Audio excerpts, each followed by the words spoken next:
Nelly beer later. Oh, if you need a tall boy with all the lyrics to country grammar on it, that's a thing that exists here in town. Just in St. Louis. My stepdad, he actually went to high school with Nelly. Ugh, what an honor. Yep. Wow. Were they best friends? No, I think my stepdad was like a little bit older. My stepdad's young. Run with a different crew, maybe? Did your stepdad hang out with the St. Lunatics, as they're known? Definitely not. How do you think that dude How do you think that dude with the bejeweled Jason mask is doing? Killing it. Probably killing it, right? Absolutely killing it. I hope so. He's just fine. Doing great. Yeah. Saint Lunatics. So, Riki, let's get you to introduce yourself for the people at home who have no idea who you are. Okay. Well, my name is Riki Tyminski. A lot of people started knowing me off as Riki Long. But yeah, the names change. Yes, the name has changed. I got married about 3.5 years ago. Let's see, as far as like fitness goes, I started off CrossFitting like most people do, and then realized that I'm a little too small to be a competitive CrossFitter. So I dabbled into USA weightlifting, and I competed nationally for that, and then got a little bored. And I also got my breast implants, and so I was like, you know what? I want to see what I can do with bench pressing. So, nice. Yeah, and cheaters all the way down. I'm a big fan. Shorten that range of motion for sure. Would you double stack? Double stack. I don't even know. They look like ice cream scoops out away from your chest. So it's not a hot look. It's the way to go, though. Yeah. It's the future. So I did powerlifting, and that's what I really love the most. And you're another one of those random people that I've now known for a long time. Yeah, I was actually thinking about that, like on my flight here. I think the first time we met was it was like a brute camp. Yeah, it was a brute retreat in Tahoe. Yes, and that was like man. 7 years ago. At least. Yeah. Because I was big, like I was still super in competing. Mm-hmm. Well, you were known as the Fat Owl. I was indeed. Yeah. Yeah, I remember you and I hanging out and cooking a lot. Yes. Like we did most of the adulting in the kitchen. Yeah, because I was brought on there. I was one of their first like Olympic weightlifters, and like on the team. And then, but since I also did nutrition, Chrissy had asked me to help her with the cooking. But I felt so I was kind of the chef. Right. I mean. Hosting a weekend like that, like pretending that you get to do anything other than try to organize the thing is too much. So just take over whatever your role is and do your best, right? Yeah. But that was a fun weekend. It was. Like that was Matt Bruce and Mike Cashew, both those guys who started Brute Strength, were both from Louisiana, and I'd known for a long time, and I'd been training with Matt at Red Stick CrossFit for quite some time, and so. Then I knew Chrissy, and so I just got invited. Yeah. No, it was a good time. Yeah. Oh, yeah. We had a fucking ball. Yeah, I loved it. And then you actually gave me a ride to the airport afterwards. Like we knew each other for like 2 days, and I was like, "Can you give me a ride?" Of course I can. Matt Vincent's a nice guy. Yeah. Yes. He is. Yes. It goes back to our conversation this past weekend. Like, what level of nice guy are you? Oh, yeah. So we had a discussion between myself, our friend Keaton, Rob. Okay. It was mostly the dudes. I mean, yes. And it was on a scale of rankings were more up for grabs. On a scale of 0 to 10. Yeah. How good of a person do you think the other person is? Like an honest number, because then we had to set the scale, right? So like a 0 has to be, it's like a John Wayne Gacy. Oh. Well, because I mean, we got to go scum like of the fucking earth, right? Yeah. Like, no redeeming qualities. Okay. Like I'm not sure who's worse between Hitler or John Wayne Gacy. Well, it doesn't matter. Doesn't matter. They're both really low on the scale. Yes, they're both zeros. Okay. They're toward the bottom. Yeah, absolutely. And then a 10. Yeah, 10's like Mother Teresa. Okay. Gandhi, Diesel Dave. Saint style. Yeah. Okay. Yeah. Actual great people. And so like being like, oh, he's really nice. He's a 10. Like, yo, that ain't true. Right. Yeah. We know 10s. Yeah. I can say I'm past a 5, but we have to make it right. 5, yeah. I'd give you like a 7.5. Oh yeah, this is right in the ballpark for me. Exactly where I ranked him. Okay. Dead on. That's a C. I'm into it. That's basically It's a how C I've plus. always done college. It's That's a C plus. that's my grades the whole way through school. I also think that's an honest answer. Yeah. That's people are like I'm taking into a it. second Yeah, to yeah, think yeah. about it and like, okay, yeah. Yeah, I know appreciate Matt, it. Like Matt is loyal, he stands up for his friends. He's a good guy all around, but like you're not gonna take any shit either. Like No, I can be an asshole. there's a bit of motherfucker in you. Yeah. Yeah, which all the people I like are. I think that's a good balance. And so you've got military background too, right? Yes, I do. So tell me about that. How long would you do? So I was in for 4 years in the Marine Corps. Okay. I actually went to Cal State Fullerton first. I went for communications with an emphasis in journalism, and I was telling Bonnie about this earlier. I was like in a really toxic relationship, and I was like really burnt out of just living in California. That's where I'm originally from. And so my stepdad was a Marine recruiter then. And so I called my parents up. I was like, I'm ready to ship out. Like, let's get me a contract, and I want to go. I'm ready to get the fuck out of here. So I'd say about like a month later, I flew actually to St. Louis because this is where he was stationed out of. And I went to the MEPS, and maybe 2 weeks later, I was at boot camp. Yo. Yeah. So I did that for 4 years. I actually, at boot camp, I got meritoriously promoted there, and I got a shitty job. I was actually supposed to go for linguistics with like a $5,000 bonus. And How many languages do you speak? the thing is, I don't. Oh, sick. So you and I could both sign up for this job. I'm fucking borderline good at English. So I took the D-Lab test and I passed, and I have no idea how, because like what the military does, or like the Marine Corps did, was like create their own language, and I had to like take the test and decipher what I think that they're saying or whatever. Whoa. And it was intense, but I figured it out. I passed it, got a good score, and they're like, okay, you can do linguistics, which was going to be a 5-year contract. And then the girl that initially had that job, she was overweight, so she wasn't going to go. And that's why I was able to take it. Got it. But when I went to MEPS to. She was too overweight to was do overweight. linguistics? She was overweight to just To the go Marine to boot Corps. camp. Yeah. Got it. Yeah. Got it. And she showed up at MEPS the same day that I did, made weight. No way. Took her job back. And then so I told my I told my stepdad, like, well, I guess I don't ship out today, like maybe in 2 weeks again, right? And he's like, the thing is, you're already here and you're already signed. So Yeah, you're that's gonna how go. things work. And I was like, well, what's my job? And I went open contract, and that's like the worst thing to do, because like I could be anything. I could be a mechanic. I could Janitor. I could be anything. Whoa. And so I was pretty pissed off. Yeah. Like my dad I would fucked me quickly over. try to find a job, right? Yeah. Or do you not get to pick? You don't get to pick. They choose for you. Yeah, that's what the open contract is. Yeah. But so you don't have a minute to be like, yo, what can we figure out quickly? At that time, no. Because like I was about to like raise my right hand and go on the plane and train. You can't say like I'll be back in a week. No. Shit. Because then like technically I'd be considered AWOL. You know, Oh. so I went to gnarly. boot camp. It was 13 weeks long. Like I love that kind of training. Like boot camp that was my shit. Like if I were to stay in, I would probably want to be a drill instructor. Can you imagine like a short, like 4'11"? Fuck yeah, I it. can. I love it. It's awesome. Fucking giving them the business. Eating apples with 2 hands like a I maniac. love it. And just fucking yelling at people, Yeah, all yeah. fucking pointy chin, yelling and I know. doing Marine Corps shit. Yeah, but so the last week, that's when they start giving us like our jobs, our contracts, to let us know what school we're going to go to, like our MOS school, and they hand me mine, and it just said 0121. I'm like, what's an 0121? Well, I found out that it was like a personnel clerk, so basically a secretary, like a paper pusher. And so I was like pretty bummed about it, but I was like, you know what? It's better than like being a cook. I mean, There's a it lot of could be shittier worse. jobs. Yeah. Like And I'm you're in air conditioned. Yeah. right. There's not many clerks get shot at. Right. Yeah. Yeah. Also for a sure, plus. For sure.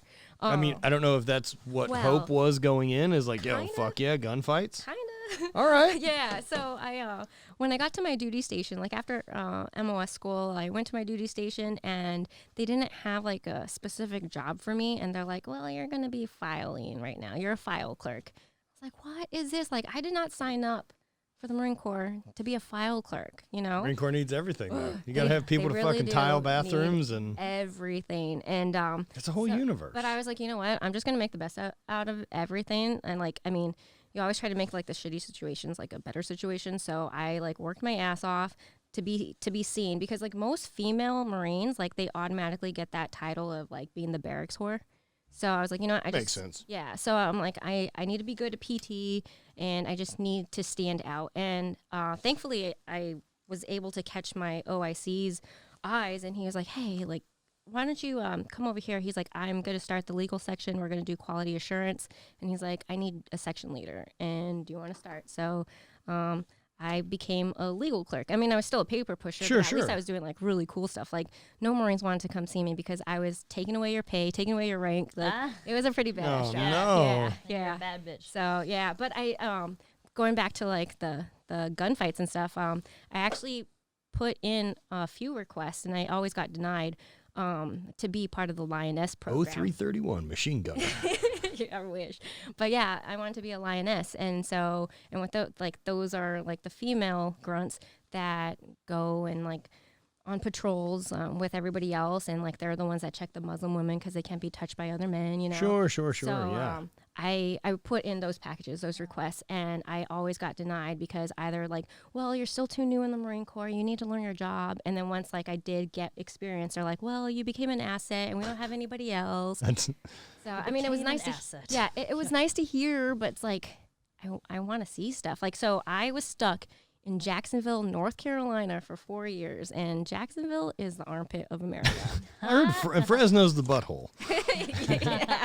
Yeah, so.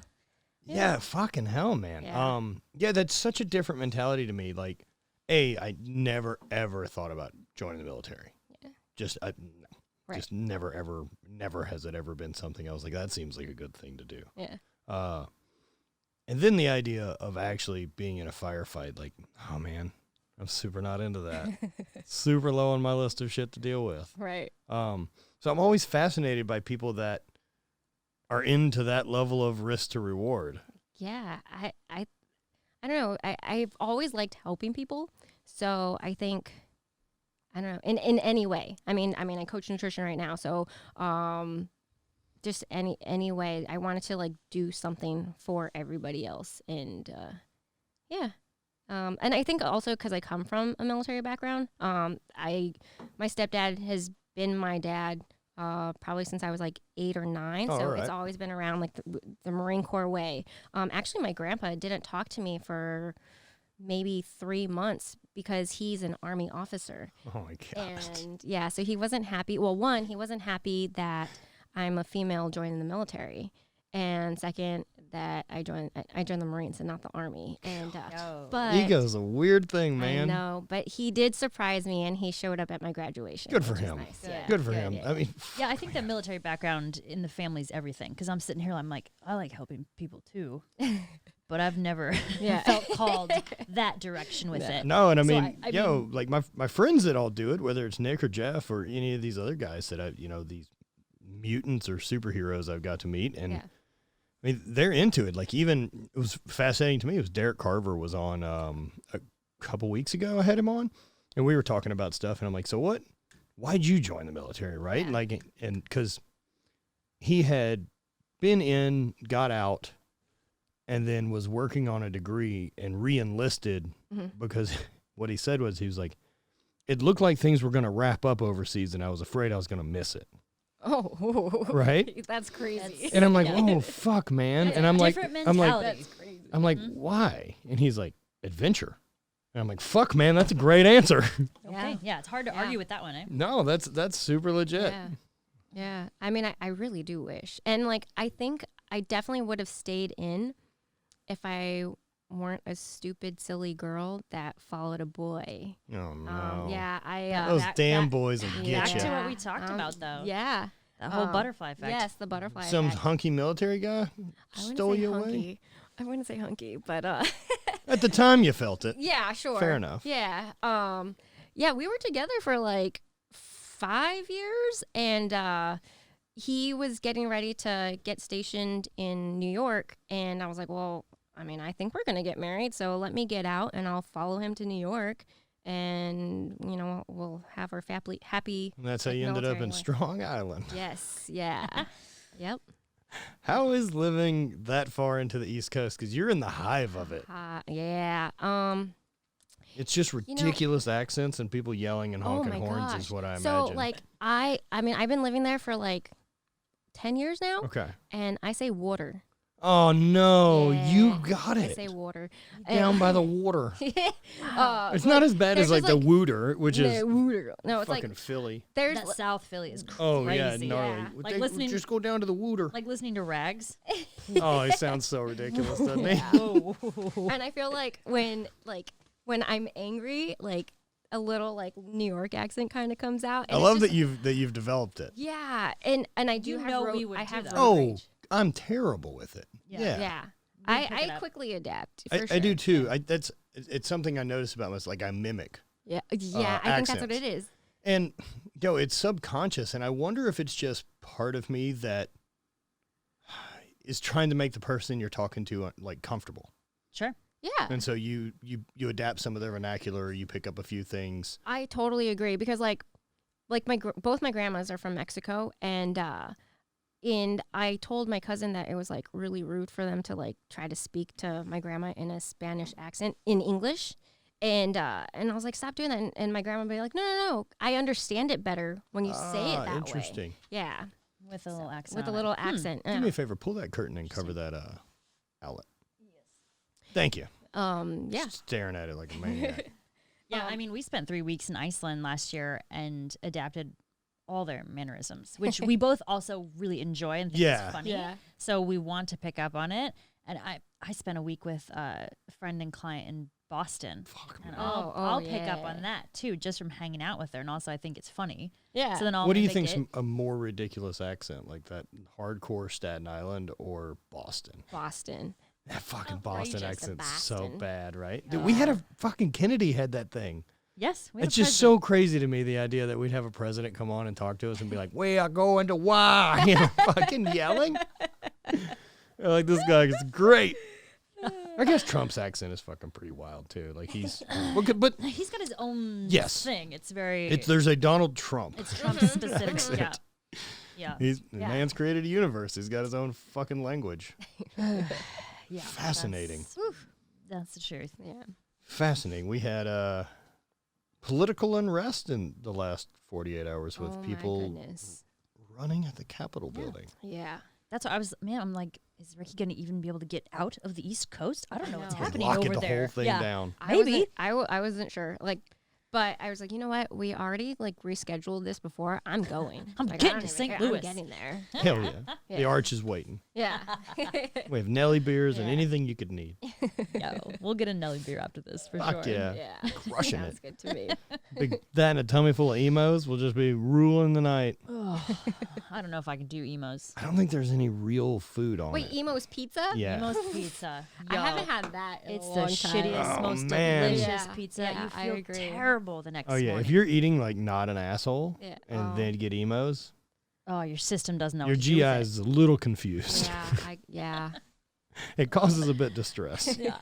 Which is good because I can't imagine you'd get most of the calories that way because they seem to be leaving in a hurry. Yeah. Yeah, I wouldn't count them then. But fuck, they're good. Is that how that works? As long as I shit it out? I need a poop scale. Yeah. Sign up with Riki for nutrition coaching. Yeah. This is easy. We'll track your food intake by your outtake. Be one way to do it. So what got you into nutrition coaching? Okay, so in the military, I had no idea what I was doing as far as nutrition goes. Like I was like one of the PT NCOs, like a physical training. You're what age at this point? 23, 24. Yeah, it makes sense. No one has any idea what they're fucking doing. I have no idea what I'm doing. What I would do, like we would do our runs at 6:30 in the morning, and then I would drink a Slim Fast while eating my Wendy's breakfast. Oh, good. Yeah. And then lunch was like 2 cheeseburgers from McDonald's. Fuck yeah. And then dinner was like probably a Hot Pocket. Not a single fresh item in your entire day. No. We've all done it, dude. Yeah, like I remember being in college. Yeah. And like, but I was like such a like tiny little thing, and I was like, it's fine. Like I have a good metabolism. Yeah. Whatever. I don't get any food. Yeah. I'm starving. So when I got out and I I had a gym membership, and I was like, yeah, I'm so healthy. I'm eating a yogurt. You know, like I was still bad. Dude, that's a fucking real thing. There's definitely foods that got marketed as healthy. Absolutely. And you're like, what the fuck do you mean this is healthy? Like any of basically like I don't know, let's call them health bars that you would find at any convenience store or gas station. Yo, just get a fucking Snickers. Yeah, you might as well. Yeah, it's the same amount of calories. Let's not pretend they're different. Right. One tastes a shit ton better. It's like we can just make bad candy the bars and pretend they're healthier. Yes. Oh man, it was awful. And even like having fried chicken salad with like low fat dressing. And of course. Then my mom, she was like super overweight, and they were telling her diabetes was like really, really bad. And so I wanted to help my mom. And like heart disease and diabetes runs in both sides of my family. And I was like known as like the black sheep. Like I was the only one that was like in shape. And so I just started like reading up on it. I'm like, Mom, you need to do this, this, this, and that. I'll do it with you. And like she was living here in St. Louis at the time. And so yeah, I just learned that way, and I was able to help her lose like 60 pounds in probably 8 months.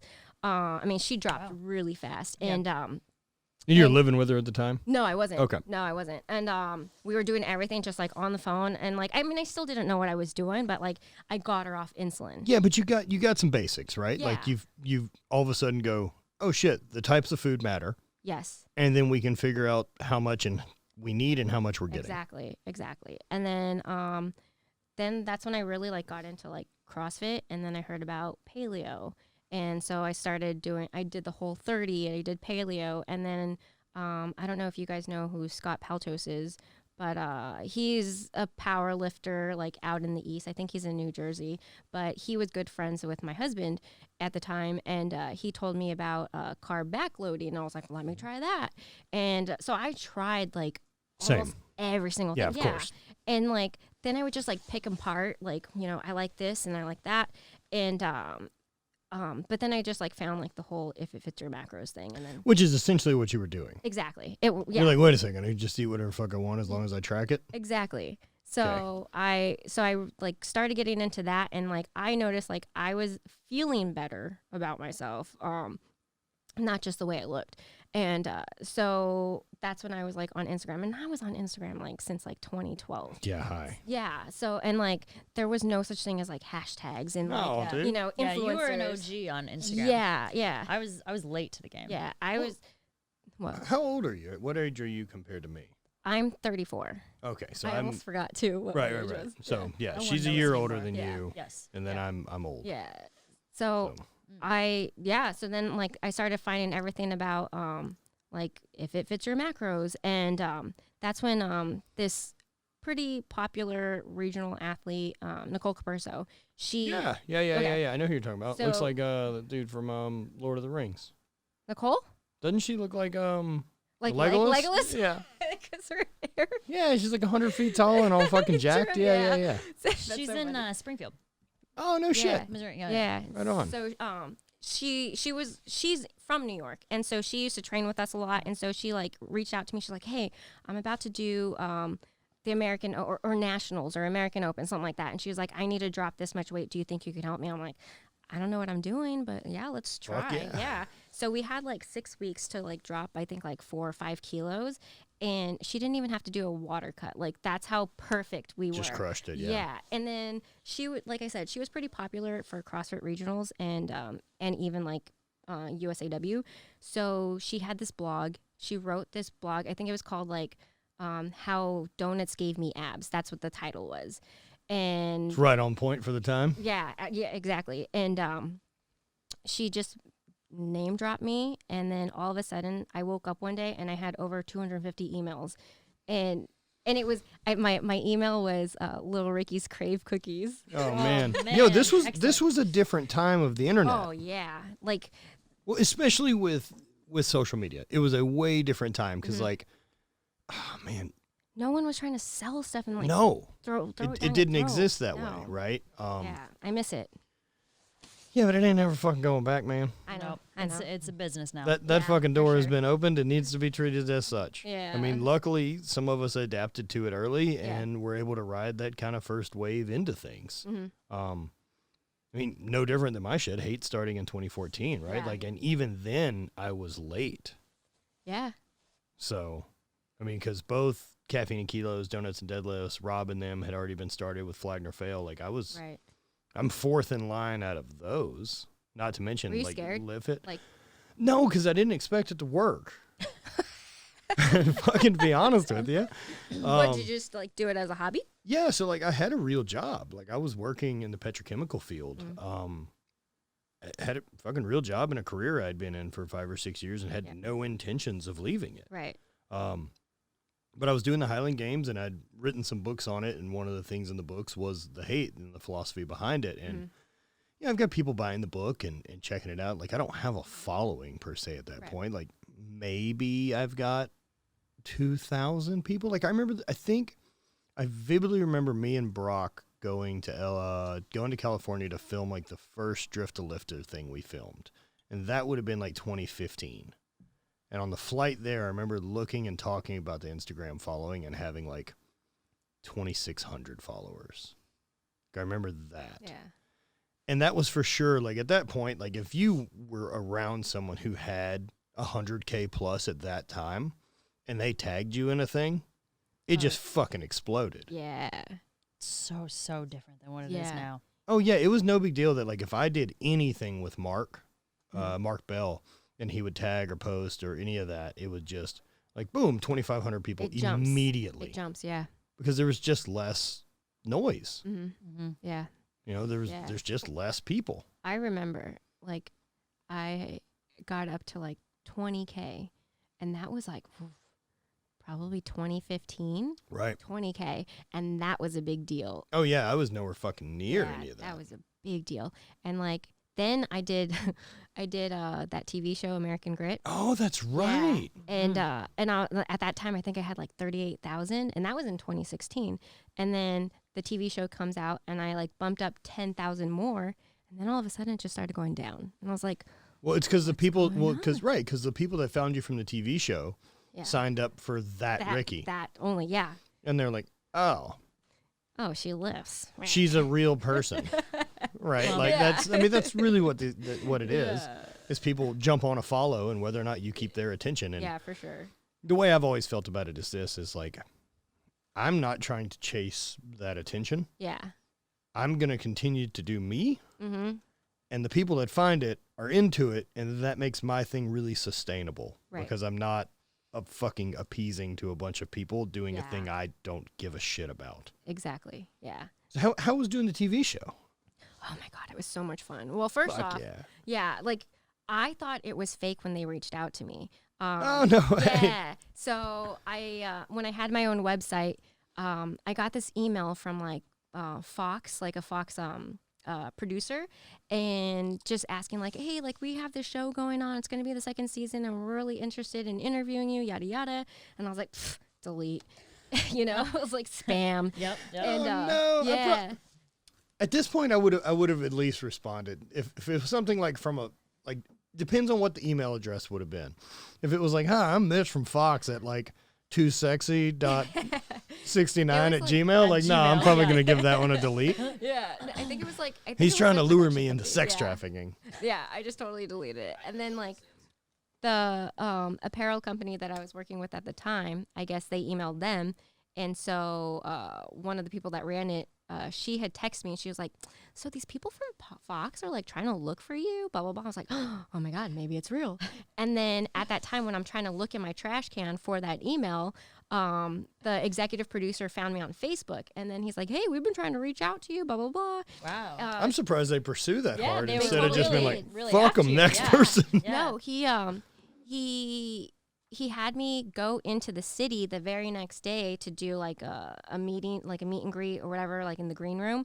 And it was just like a 3-hour interview in front of a camera. And the reason why they found me or picked me was because the producer from the first season was a fan of my lifting. Wow. And like he showed him like my YouTube, because I used to have a YouTube channel, and you didn't maintain it. No, it's a lot. lot. Yeah, I would love to, but like the editing takes forever. Brant, yeah. Hello? He's not for sale. He's not available. I've purchased this young man, and I have to continue to. Use that terminology lightly around. I've purchased some of this young man's time. Yes. A third of his day, if you will. But I really would have liked to maintain it. I don't know, maybe one day. It's still there. Yeah, I mean, I have 2,000 followers on there. Oh, yeah. See? Decent. But yeah, so then like 3 days later, they're like, we're gonna fly you out to LA for the weekend, and we're gonna do some like chemistry testing. And I'm stupid. I'm like, oh, I don't know science. Like I suck at this. Chemistry testing. Incredible. Yeah. And so I go, and they have you around like 6 other people, and they just like put you in situations, and they're asking you random questions like, what would you do if Justin Bieber was here, like in this room right now? And then if music starts playing out of like a radio, what is your response to that? To like Justin Bieber? Yeah, what if Justin Bieber walks in the room? Cream my pants. Come on, cream your pants. No, for Justin Bieber. Yeah. Get all sloppy bottoms for Justin Bieber. Oof. Don't listen, Daniels. Oh man. No, but or they'll play like music, and then you have to get up and start dancing. And they just want to see like what you would do, like your character. And interesting. Yeah, it was. They're putting together a TV show. Yeah, of course. It's just not a thing I've ever thought about. The answer isn't, I'd sit quietly and read a book. Right. It's never the answer they're looking for. Right. It was that took a long time. That was like 9 hours of just like being in character, and also it's a lot. It's a Fox show. It's a family show, so like it's not like you're going like the real world. So you can't be like too like risque, like for that kind of attention. Yeah, it's a real friendly edge. Yes, for they're sure. looking for. And they're like, she's very polite, but has some tattoos. Right. Edgy. Exactly. And like at this point, I didn't even know it was with John Cena yet. Like I knew that it was American Grip, but they didn't say if John Cena was coming back. And then so when I get home, like I already have something in the email saying like, okay, we're gonna need like security clearance. You need to go to medical. You need to do this, but we're not sure if we're gonna want you yet. And yeah, it was. Man, I don't know that I'd be able to make it. I'm just surprised at the I've lost speed of interest. everything. Like the next day you're in New York, and then the next day you're in LA. Like it was so fast. And then when they told me, they're like, well, okay, so now we're gonna fly you out tomorrow if you can do it. And I don't know, maybe this was part of the test, but they're like, we're gonna fly you out tomorrow. You need to pack as if you're gonna live in Georgia for 8 weeks, or you might be going home in 3 days. And I'm like, why? And they're like, because there's 4 cadre, and I was the last one that they're thinking about hiring against this other person. Guess who this other person was? The same girl that fucking took your job. David Goggins. What? Yeah. And so it was like me and him, and like we had it when we were there in Georgia, we were doing like I don't know what you call them, like tiny commercials as if you were on the show. And they put us in situations like as if we were on the show too. And the person that got to pick, like ultimately picked, was John Cena, because he was one of the executive producers. And he says the reason why he picked me is because I'm a little firecracker. A little firecracker. Yeah, and because I lift, and like he was having, like he created his own like garage gym, and he was like, oh, I'm going to have you lift with me too. And I beat out David Goggins. He's done okay since then, though. Oh, I know. He's turned it around. So when I got the job, and he was leaving, he had called me, and he was like, hey, like, congratulations. And I was like, how did I beat this guy? Oh my gosh. Like, he's so awesome. Yeah, he's rad, man. His audiobook's a lot. Yeah. His story's very, very intense. Yeah, he's very motivational. I mean, that's for a sure. About his character. They would call you and say congratulations. That's rad. Yeah. So and it's so funny because I still see it like on my phone. I'm like, I still have his number. Yeah, of course, right. I have a handful of numbers in my phone that I'm like, ugh. You geek out, right? Oh, for sure. like John Cena. I still have my text conversations with him. Yeah, I have a voicemail from Stone Cold that I just refuse to delete because 13-year-old me is like, what the fuck? Yeah. Because he sounds like he's Stone Cold. It's there's not a lot of work there. Yeah. That's very much who that human is. He's fucking the coolest guy ever. No, that's fucking crazy. Yeah. So How long ago was that? 2016. It was like fall 2016, but it didn't air till the summer of 2017. And like we almost got a third season if it wasn't for Game of Thrones, because we were on at the same time. Oh, Game of Thrones. Yeah. Now, I mean, if you're gonna be beaten out by something, that's I mean, it's pretty epic. and it's even cooler though that you're one of like the host. It's not like you're a contestant on the show. Yeah. I lived with John Cena. Like we were under the same Those roof. giant hands and elbows. Yeah, man, he is huge. Yeah, he's a gorilla. And he's so cool. Like he'll sit down and just like talk with you, shoot the shit, and talk business, whatever you want. Like he is like a legit mentor. And Yeah. He really like looks out for people. Like I that's like the biggest like the most common question that I get is like, is he really like the nice person that like he seems to be? And it's like, yes. Everything I've ever heard, and it seems, man, that the WWE guys that really make it big. Mm-hmm. It seems that they seem to be aware of, like, man, you got some breaks, and they know it because none of those guys just came out of nowhere. Right. And so they look at it like that as a way to, like, you got to help the next rung of people make it up. Know, and you get to be one of the gatekeepers to kind of who you help and don't help, right? Yeah. And he's a very generous guy. So he only purchased men bars for the garage gym, and he realized that I was getting ready for the American Open. He's like, oh, Riki, you need a women's bar. You know what? On his phone, he's like, I'm overnighting one. And then after the show, he was like, hey, do you need any gym equipment? And I'm like, come on. Like, what? And he's like, do you want what's in the garage? Yeah, do you want all which this? Is at least like 10K. And I was like, okay. I was like, but I can't afford to ship all of this. He's like, don't worry about it. And like a week later, it's showing up to our gym. Dude. Yeah. What a fucking good guy. What a good guy. Shout out to John Cena. Yeah, he's great. Hell yeah. I know Mark's known him a long time and has had nothing but great things to say about him, or just how gross he is. I think that's normally. He's pretty dirty. That's what I understand. He has the best stick jokes. Yeah. Yeah, I've heard he's. Yeah, he's an incredible human. Yeah.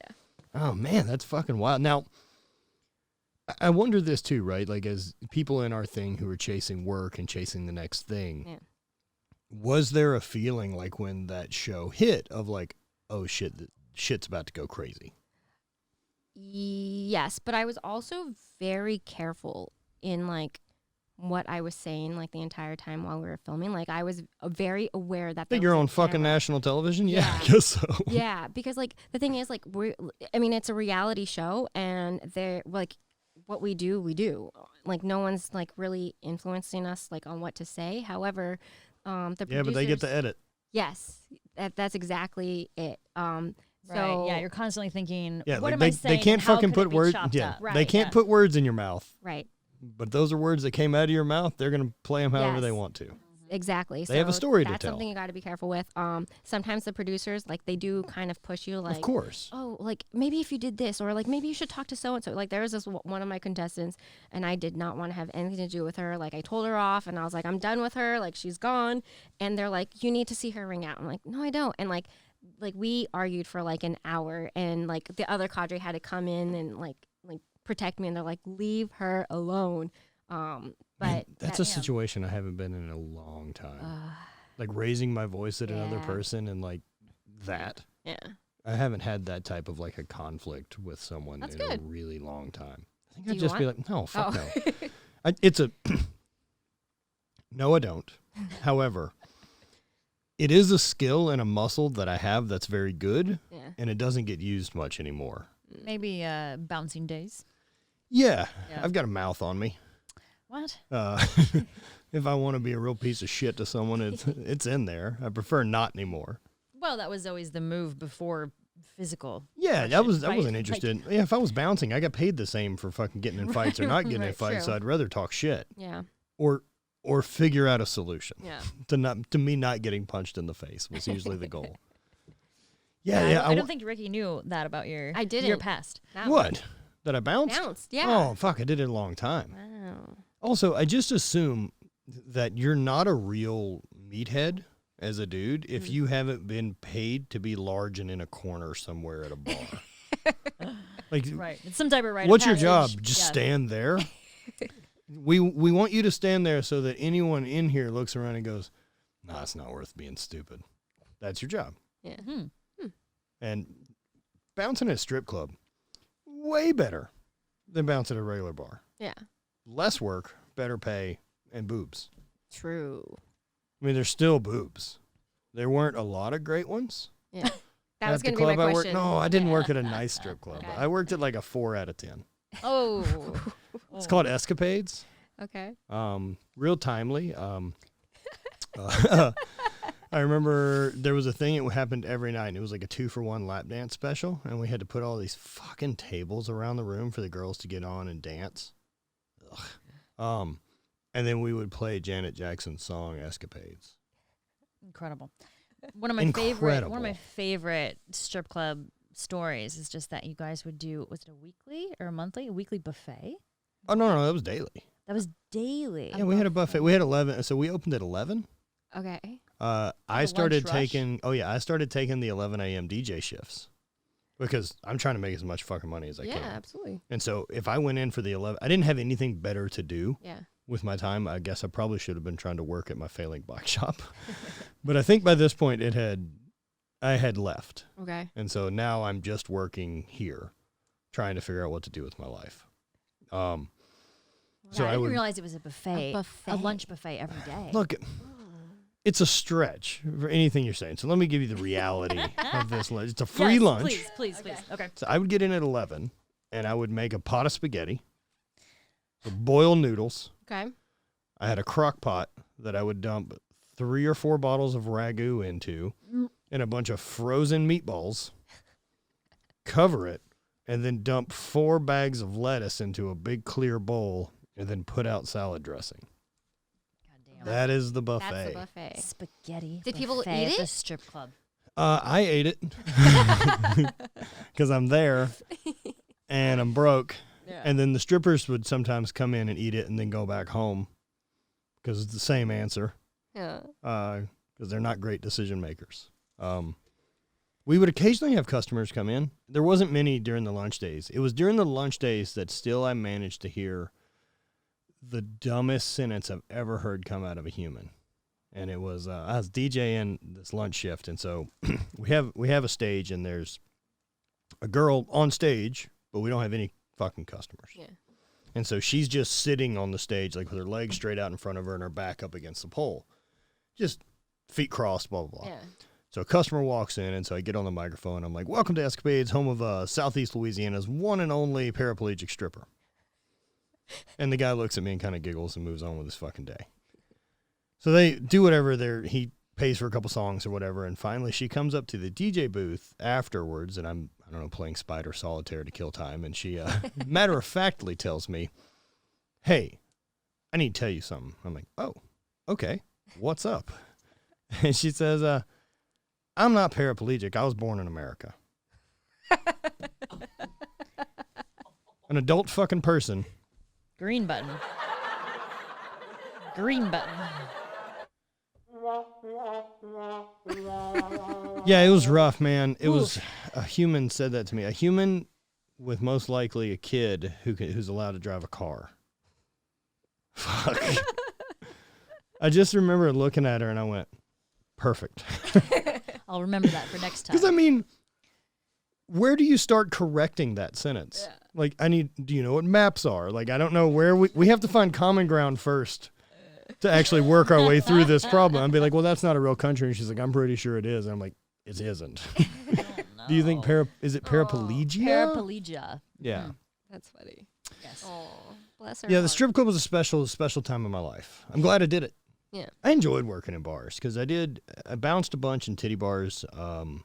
And then I started working with bands and did that and tour managed and then sold merch and bartended. And I liked I like sketchy environments. Okay. Yeah. They're more entertaining. For sure. I do like a little bit of that. I liked working in the strip club because it was sketchy. For sure. For sure it was. What are the weird jobs? You had any Weirdest job. bartend, do anything like that? I bartended for a little bit. when I first moved to New York, and I was kind of like waiting because I eventually got like a GS job, for the government, and I worked at the Merchant Marine Academy. But before that, while I was waiting for that job, I did bartend, which was kind of scary. It was like one of those like hardcore Irish bars. No way. Yeah. So like people coming to get Island. fucked up. Yeah, and like that's where I had to really learn how to mood lighting. Pour a Guinness. I didn't know that there was like a super There's a special trick. way. Yeah. So I'm pretty good at that now. That's a fucking pretty cool skill. Can you do the clover leaf into the Oh no, I wasn't that good. I mean, it was a dive bar, so I didn't have to get fancy. Oh man. Yeah, that was our favorite like type of bar in college. Was this hardcore Irish bar. That's see, I never. So like, if I ever say like I worked at the club, that's titty bar. As far as me saying club means strip club. Okay. Mm-hmm. I don't know what I would call like a going out bar. I avoided those at all costs. Like anywhere that they're going to play music and people are going to dance. Oh, It seemed like a terrible time to me. There's a lot of those on Long Island. Yeah. Yeah, I hated it. Like, I tried to do it very go to early. those until a certain hour when you're drunk enough to where it's I tried for a tolerable. little while, like very early in college, to try to get laid, and I just fucking hated it. Oh. It was exhausting, and it was, oh God, it was awful. Yeah. Did not like it. It was wasn't always our more speed fun either. to go to bars where bands were going to play and people wanted to sit down and drink. I'm lazy. I don't want to fucking hang out there and dance and get all sweaty. Maybe play some darts. Yeah. Bar games are a good time. Yeah. Big fan of like table shuffleboard. Never played that. Table shuffleboard's a good time. There was a really, really, really good bar in Loon Mountain, New Hampshire, where young Wheezy killing the light game. So we would be up there for the game in New Hampshire, and then one of the nights we would all go play mini golf, and then I'm bummed we didn't get to do that the last time. Yeah, it's different, man. It's a different crew, time. different people, right? And so like we would do mini golf one night, and then the next night we would go to the same bar every year, and they had like a big shuffleboard table, and so now there's this room full of mutants all playing shuffleboard.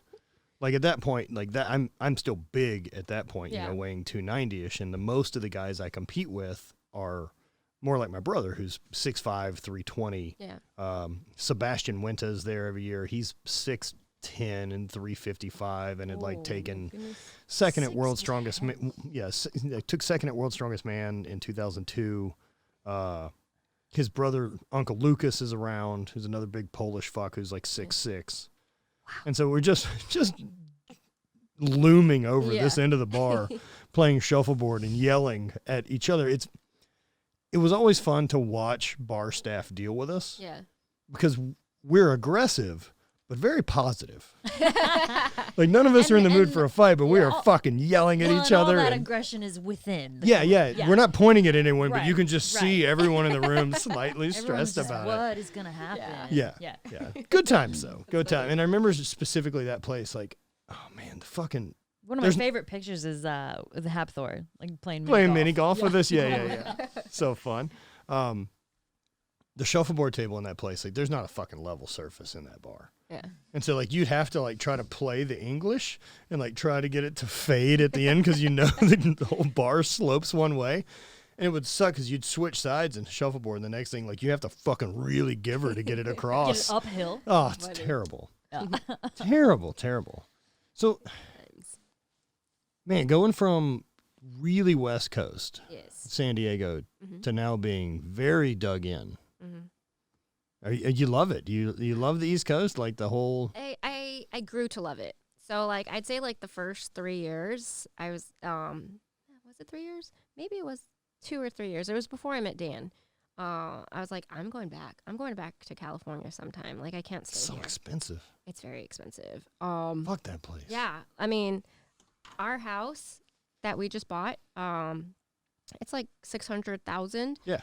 And then I see like houses like Meg Squats, and I'm like, wait, we could probably get a house that big, like in Texas, you know. Sometimes we still want to move, but like now we're like for sure lifers there because Dan, he's on the fire department, FDNY. Oh, so, right on. Yeah. How fucking cool is that? Yeah, he loves it. Like, man, we got to get him down here next time. I know. We will. Find someone to watch all the dogs. And we're trying to get him on the calendar for 2022. Oh, sexy fireman's calendar. Yeah. Maybe he can get a contract for like hot male stripping. I'm down for that. Yeah, make some extra cash. You guys get an OnlyFans going? All right, Daniel. Yeah. We always say that like we should have like a sex tape go viral. Accidentally release it. Just start logging content now. That way you have it. I mean, that amateur stuff, that's what's killing. Right. No, I bet there's people that kill. Like there's definitely people in that realm that I would love to be able to just, I want to know the numbers. Yeah. Like how does this work? Like, yeah, just I think it's fascinating. But also like in the weirder things that you could do as sex work, like OnlyFans is pretty not gross. I've never seen it. Well, I mean, it's just amateur porn, right? Like Okay. that you control everything. Yeah. You're in control of who you're doing scenes with, or if you even don't want to do scenes. If you just want to fucking work out on your OnlyFans in a bikini, that's your fucking call. Well, and you can save videos. Like, you don't even have to do new stuff. No. You can send a video that you made a year ago. Like, it's Right, they don't give a shit. Yeah. But, No I mean, one's you ever looked control- at porn and been like, what's the most recent content? You control your environment. You control the Everybody pay. has a favorite, right? Right. Yeah. You're not in danger. Like, Strip club's way grosser. Yeah. You have strangers touch you for $1. Yeah. That's a way grosser thing. That's gross. After working in that environment, it's super fucking gross. Although I still like strip clubs. I don't go very often. Yeah. It's been quite a while, but like if I was going to want to go out to the bar and have a drink, I'd way rather go to a titty bar than the last time we went was that vegan strip club we went to in Oh, Portland. It was a vegan strip club we went to we in were just Portland. like, That's we have to see this. Vegan. I mean, nothing really made it Yeah, I was different. gonna I don't think they what's- serve chicken. Oh. I don't They don't know. serve meat there. Yeah, they probably have different beer. Maybe Interesting. vegan beer. I don't know. I don't remember. I probably just drank a normal alcoholic beverage. Isn't beer vegan? Like isn't Not all beer. Oh. Wait, Oh. I don't know. I don't know enough about veganism. Dan and we kind of got like screwed in Greece on our honeymoon. Come on. We right by our hotel was 2 strip clubs. Like our hotel was right in the middle of 2 strip clubs. This was our first hotel there in Athens. And I was like, let's just go to the strip club. He's like, yeah, okay. And like they knew that we were tourists. And Of course they do. Hey, come over here. And like we're in the VIP area. Just Russian girls dragging my people God. around. Well, my girl was Romanian. Of course. Beautiful. Like these strippers were gorgeous. Yeah, the girls that worked at my club are so glad they don't have to compete with the girls over there. Oh my God, they were beautiful. And so we're sitting down in the VIP area, and we already knew. We're like, all right, this is VIP. It's going to cost a little bit. And then Yes, it does. Yeah. That clock is running, my Yes. friend. You are on the clock. Yeah. And then the guy, he was like, all right, he's like, you want drinks, blah, blah, blah. And like Dan doesn't drink, so I had to drink for 2. Like that's the rule. Each Hell yeah. person has You to had drink. to. I'm glad Had that to. you bared that cross. yeah. So I'm double fisting, and then he sends over 2 girls, and they're probably like the prettiest girls in like the entire club. Yeah, yours are VIP. But we have to buy their drinks too in order for them to like stay there. And I'm like, I don't really care if they're here. Like they weren't dancing, they were just like talking to us. And then so I have one girl on my side, the other girl's on Dan's side, and I'm just having conversation with this girl, and I don't know what Dan's girl is saying to him, but she pulls me and she squeezes my boobs, and I have implants. So I guess he told her about like me just getting a boob job. I don't know. Fair. But she squeezes Check them. them out. Then she grabs my face and she makes me motorboat her. And I was like, where is this going? And It's a pretty common move, though. I think that yeah. happened to me in Yeah, Portland. it's a pretty standard Yeah. strip club move. Yeah. well, then I was like, I'm tired. And I was getting pretty drunk because like I'm drinking for Yeah. 2. And I was like, all right, let's go home. So like they give us the bill. That's the thing you don't want to hear a pregnant mother say. I'm drinking for 2.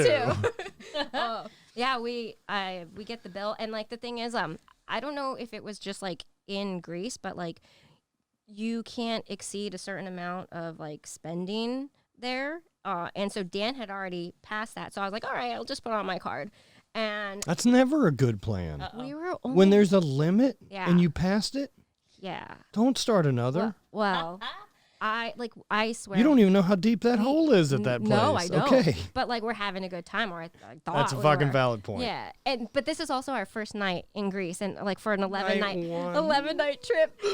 Yeah, and like I don't remember how like the currency worked, but it ended up being $800 for like an hour and a half. Yeah. Yeah. And you got drinks and titties in your face. Yeah. You can do that all day. You have boobs. I know. I don't understand the novelty then. But I totally blame Dan. I think he was just like really excited, and the guy like just like, oh, come this way. Also, look, you're on your fucking honeymoon. You're getting Yeah. loose and like trying to have a good time. That was fun. you want some little extra, sex energy in the air. It's honeymoon party. For sure. You know? Yeah. Yeah. And like I said, the girls were gorgeous. Right. Like, all the titty bars that I've been in the U.S., like that place was Of course. bomb diggity. Yeah. I imagine it's different. Right. Different overseas. Everybody's perky there. Huh? Hit the red button? No, on the sound pad. Yeah, I'm going to take drugs. Oh, nice. Yeah. Young Wheezy B has added in a button. Yeah, I'm going to take drugs. Amazing. Oh, that's incredible. So we can add sound effects buttons, everyone. So, oh, that's great. That's funny. Perfect. Red button. Yeah, I'm going to take drugs. Yeah. Ooh, Oh, man, I'm very, glad very that exists. well done, Brant. This new studio's panning out lovely. Yes. It's very, very nice. Very nice. Yeah, so I mean, was there any intent of trying to bring a stripper back?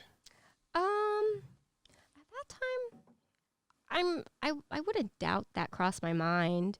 Dan's always up for anything. Like I'm definitely the one that like controls the bedroom, I guess you would say. That makes sense, eh? Yeah. So yeah, he probably would have been down. But I think I was just like too wasted to like, Honeymoon's a weird time to throw a three-way. Yeah. Oh. Yeah, I mean, It whatever. probably would have happened though if I weren't.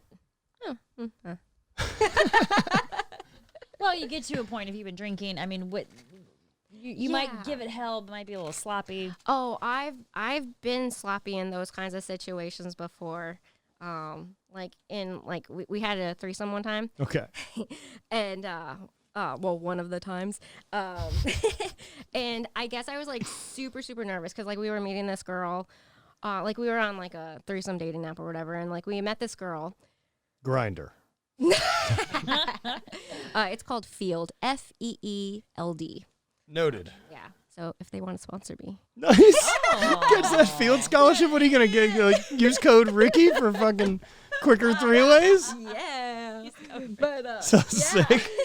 So, I guess I was like pretty nervous, and like actually my boobs were pretty new, like maybe like a month old, 2 months old. All right. Yeah. So taking these things out for a spin. Yeah, I was feeling myself. Like I didn't even wear a bra. Like I Fuck wore no, why a would tight you? They got to be bodysuit. about up here, too. Yeah, absolutely. They were like really high. And so Similar to me. So we go out to meet her. We got I'm gonna take sushi. drugs. We went to go get sushi. She was really cool, and we're like, all right, like let's go cross the street and like go to like this really not bar, because it wasn't a club either. It was just like a nice lounge bar. All right. Yeah. And that's the right environment that you'd want to go. yeah. So we were all at Dark, the bar. Yeah, it was chill, dark. Yes, booth. exactly. Like the ambiance was perfect. Yeah. Yeah. So I was kind of nervous because like I was feeling it. I was feeling her. And so I guess I made a comment about like how I don't drink tequila because like it makes me a little wild and like clothes will fall off, Oh, And what the could song is happen? true. exactly. So Don't give me tequila. I'd hate that. exactly. So I went to the bathroom and like again, There's a table full of margaritas. No shit. no, they were like Patron shots, like double shots. Ooh. And like the thing is, like I started thinking about Dan. I was like, damn, like he's sober. Like he is at that point, I think like 9 years sober. Oh shit. Yeah, Okay, and so he's full sober. Oh, full sober. Like this is his 11th year. Good for him. So man.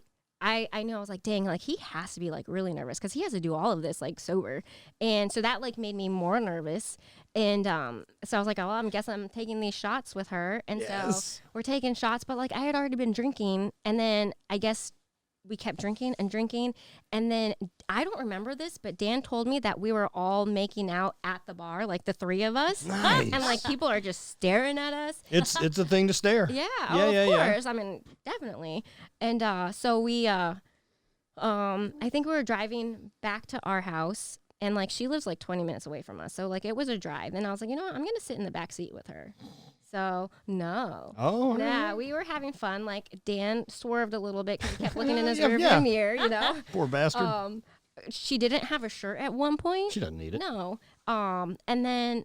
It's how things go. Yeah. We got home, though. And, like, she was kind of weird because, like, she wanted to stop at 7-Eleven to get a 6-pack of beer. And, like, she was, like tag teaming with me. I don't know, because she would be in the bedroom with us, and then next thing you know, she's downing a beer and then back in with us, and then like she's rehydrating. I guess. I mean, yeah. You got to stay fueled up for the fight, Ricky. You can't just keep burning fucking calories and not get a couple goo packs in you. She's over there like a fucking well-trained triathlete trying to keep a buzz on. She's a champ. Dan told me that I puked and rallied at one point. Yes. Oh, yeah. During a three-way. You're like, 1 second. Yeah. Oof. And like, I don't remember. I think I blacked out. I mean, I did black out. And then, but I guess it was a good time. Oh, Dan said that she farted in my face. Yes.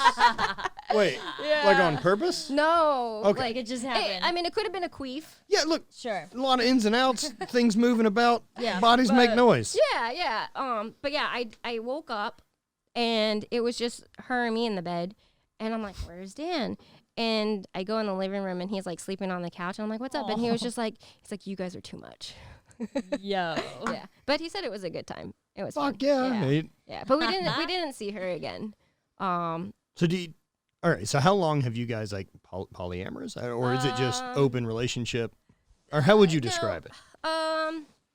So I don't know if I've ever, I probably like mentioned it like subtly, like on my Instagram. I mean, I have like children that follow me too. Yeah. But I am bisexual. And Dan knew that going into our relationship, like when we got to know each other, and like, but I've always been monogamous. I mean, I did have like threesomes like in college, sure. That stuff, but I don't believe that questions monogamy. No. So I think when did we? Probably. I mean, I guess it probably does 4 or 5 based on the years definition now. of monogamy. But I guess my own personal is it's you as a couple still doing a thing. Yeah, I always absolutely. consider if you go Right. like if you were gonna go have sex with someone else and Dan's not there. Mm-hmm. Like that would be not monogamous. Right. Yeah, Well, it's see, more that's of like having a that's girlfriend. what's like. Yeah. I don't even know what to like call us, because like we were the monogamous couple, and then like we would have threesomes with girls or whatever. Yeah, and yeah. it's not like I never. Excuse me, I got a burp.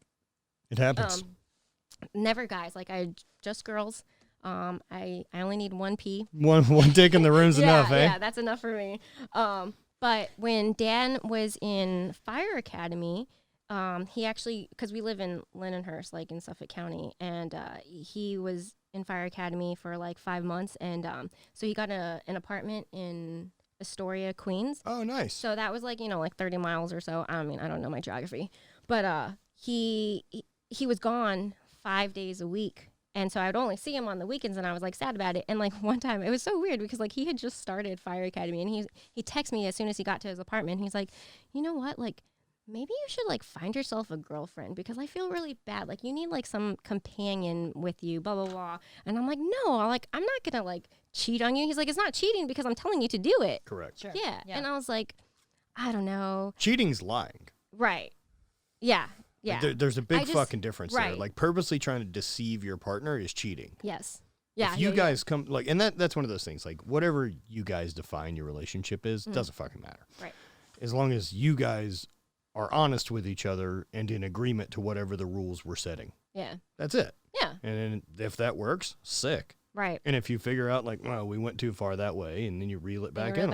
Yeah, for sure. So I thought about it for a little bit, and I was like, well, let's see what happens. So I I went on like a couple of dating apps, and I put in my bio like exactly like what it is I was looking for and like my situation. Like I mentioned, I am married, I am bisexual. This like I'm looking for like friends with benefits, or even just a friend to hang out with. Sure. So yeah. And I did meet somebody, and we dated the entire summer. And she even had like a friendship relationship with Dan, and like we've all slept together like, before, so like that worked out. And then but it was like just like a summer fling or whatever. And like I always told anybody that we were like involved with, or like even Dan, like as soon as like feelings are caught, bye. Like yeah, see, that's interesting, right? Because I mean, if you did hang out with them all summer, like there's something. It's not like you just like them as a person too, right? Enjoy their company enough. I mean, I'm not saying that. I'm not saying it would be a threat for your primary relationship, right? But I don't know how I feel about like the not having feelings part of it. Yeah. I mean, we cared about each other. Yes. Yeah, we definitely cared about. And like we were, like Dan and I, we don't hide anything. I mean, he knows everything. Like we know each other's lives. It's kind of gross how crazy we know each other. You know, it's weird. It's really very weird. Look, when you decide to only hang out with one person, yeah, you know, that's how it goes. At some point, you're like, oh, I know everything that's going to come out of your mouth. Mm-hmm. Yeah. And so we were very open about everything. And the girl, I could tell that her feelings for me were getting a little bit deeper. And like, yeah, she liked Dan, and like she thought he was cool and stuff, but like she was all about me. And but I always told her, I'm like, look, like if you find somebody else like that you want to hang out with, like that's as long cool as you know me. what this is always going to be. Yeah. And she understood it, and so it worked out. And then I would say like, I don't know, once the fall came and Dan like graduated, I just kind of took a step back. And because he was around more. Yeah. Okay. Yeah. And I just like, sometimes you just get tired of threesomes. I mean, it's fair. Yeah. I have no idea. So yeah. But I will say, when you're just like on these dating apps, like looking for someone, it kind of gets you like hot and bothered. I fucking bet. Yeah. So like well, because the hunt's all fucking part of it. Yes. Yeah. And so like we've been together for a little over 8 years now, and like we still have like sex like if we were only together for like a month. Sure. Like, it's great. I mean, I actually texted him this morning, and I was like, I'm thinking about last night. Yeah. That's fucking good though, man. Like that's awesome. I think it's so weird that people get strange about it, that people get really strange about a healthy sex life between people, as though it's not common and that like or unexpected. That you guys treat, you have fun? Yeah. Well, it's like the question we got last night. We got a question that was just, is your sex life healthy? Or I assume you guys have a I assume we have life. a great sex life. Yeah, because we're like make assumptions about us. Yeah. And it all always comes back to how serious do you take it? Like it's supposed to be fun. Yeah. Yeah. Like it can be, that's the thing. It can kind of be every emotion. Mm-hmm. And kind of should. Like, I think you ought to fucking enjoy all of it. And like, I mean, there's a time for fucking hot and heavy and throw each other around the room sex. And then there's fucking time for making love. Yeah. You know, they're different vibes. Both of our hips really hurt. This is kind of going to be lazy tonight. This is the best position we can move. Potatoes. Yeah. Dude, that's true, man. Yeah. You tell me you haven't been too sore to fuck good. There's been days I told Dan, I was like, you're going to be on top. Yeah, I can't do much here.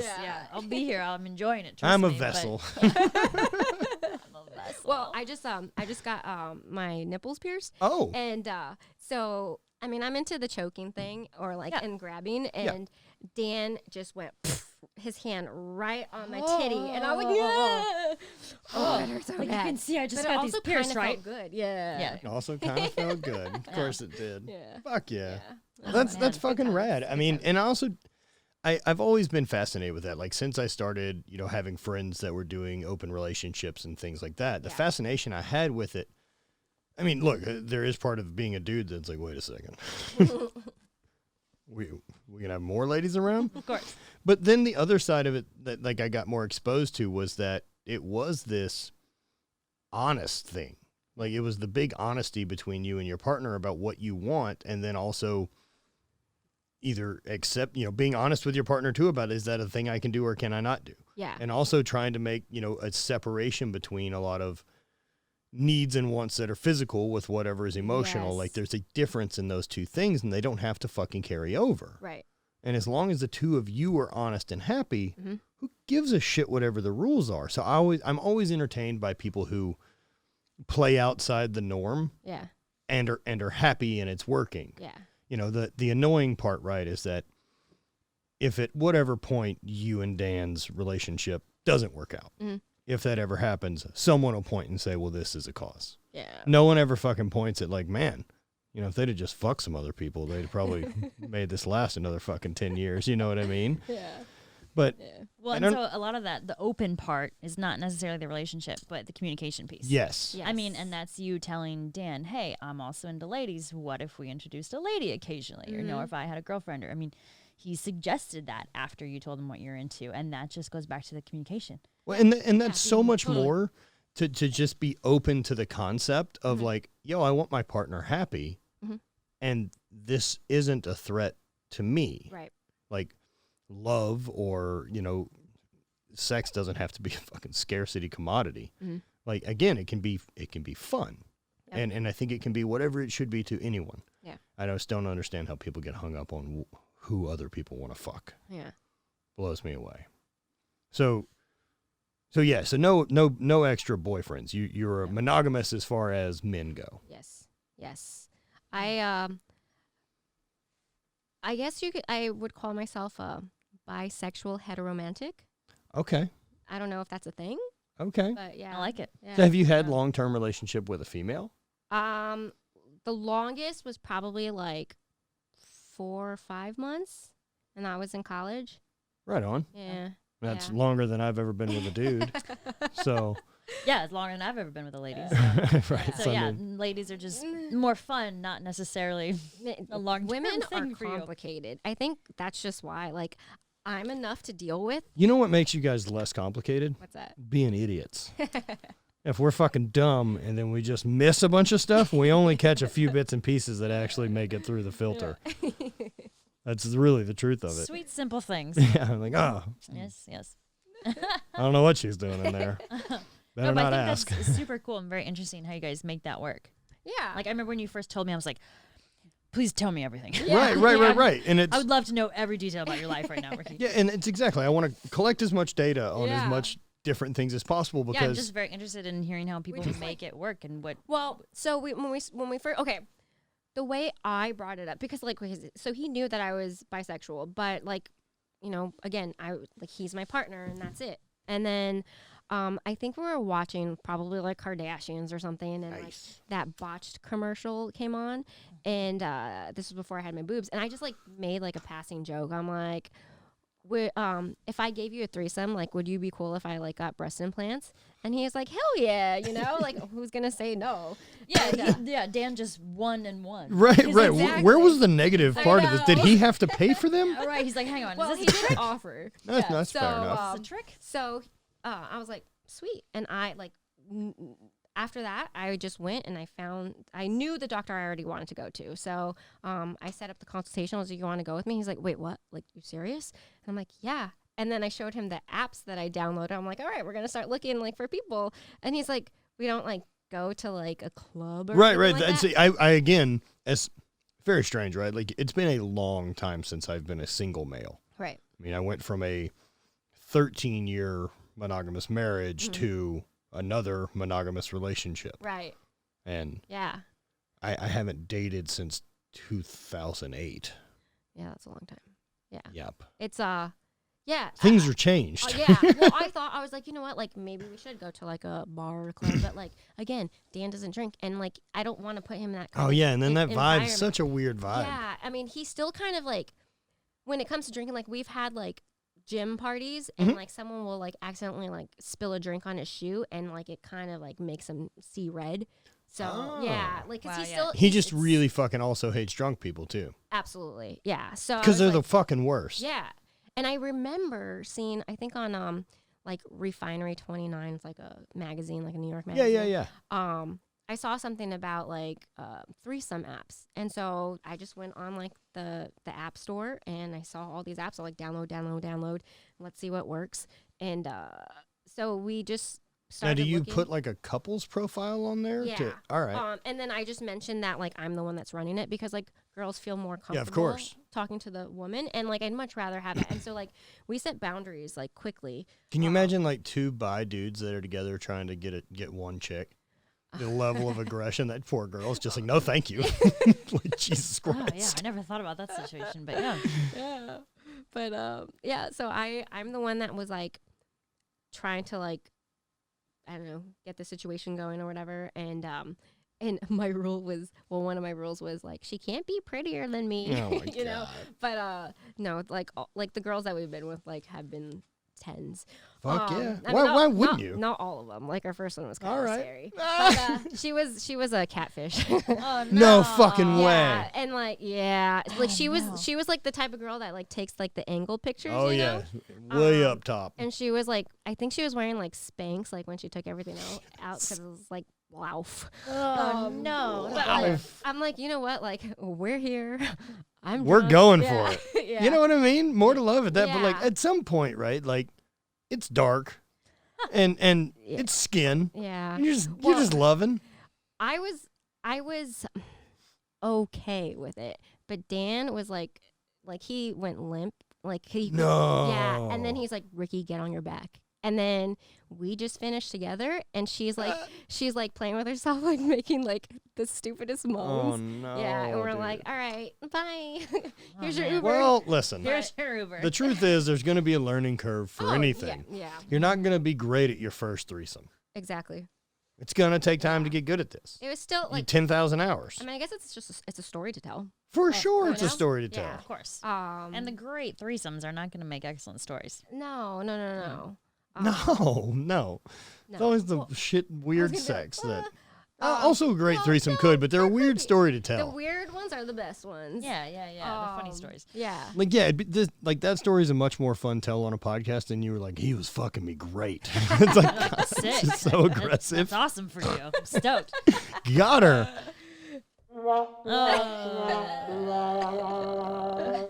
Man, I'm a big fan of this whole thing. Yeah, I it's take pretty drugs. Yeah, I'm going to take drugs. It's excellent. Incredible, It's excellent. incredible soundbite from the very first Yeah. I podcast. gotta remember my headphones next time so I can get more. Yeah, we're going to have to get you a mic. Yeah. Yeah. Her We're brain- definitely going to have to future set up here and definitely get you a mic so that we can fact check. I don't know where the monitor goes. Maybe behind you. Young Brant. Yeah. Yeah. That wouldn't be bad. Be our young Jamie. Yep. Yeah, no, so I mean, fuck. This is my poor man's Rogan studio, before anyone else will say it. He doesn't have these treasures, though. He's got treasures. You think he has an MTV? He's got like this big music 6 foot award? like Buddha, gold Buddha in the corner. His setup's pretty cool. His setup's super fun. Yeah. Yeah. MTV Music Award. Yeah. Come on. No shit, right? So Legit. rad. Ricky's so lucky to be here. I am. Dude, we're pumped. I know. Thanks for Super, having super me. pumped. I'm Yeah, so happy what to be exactly are here. you guys doing in town? Or you doing in town with this lady I live with Oh. as she's fisting Well, wine? We are training. I mean, we're shooting for HVIII tomorrow. Yeah. That's obviously. right. Yeah, we Riki- got a new Riki drop. is Nutrition. a member of Team HVIII. That's right. And then Riki and I are also partnered up for nutrition coaching, and she does nutrition for a lot of my clients. Mm-hmm. And so we're going to get some dope nutrition shots of Riki doing her thing in the kitchen Hell yeah. and getting a lot of training in, getting podcast in, maybe some makeup fun playtime. Yeah. Hopefully we have time If for we that. have time. Yeah. Getting I'll to do both your makeup. getting to girl out a little bit. Yeah. Yeah, just been meaning to get her out here for a while now. I know. So I'm Do glad some it basement finally hangs. worked out. Yeah. Oh, basement hangs after this. Yeah. Yeah, for sure. Yeah. Food basement hangs for sure. Sounds good to me. And so going forward, you're trying to get into law enforcement. I am. Oh, that's super fucking fun. Yeah. I've actually, let's see, I signed up to take the test like fall of 2018. No shit. Yeah. And then the test wasn't till June 2019.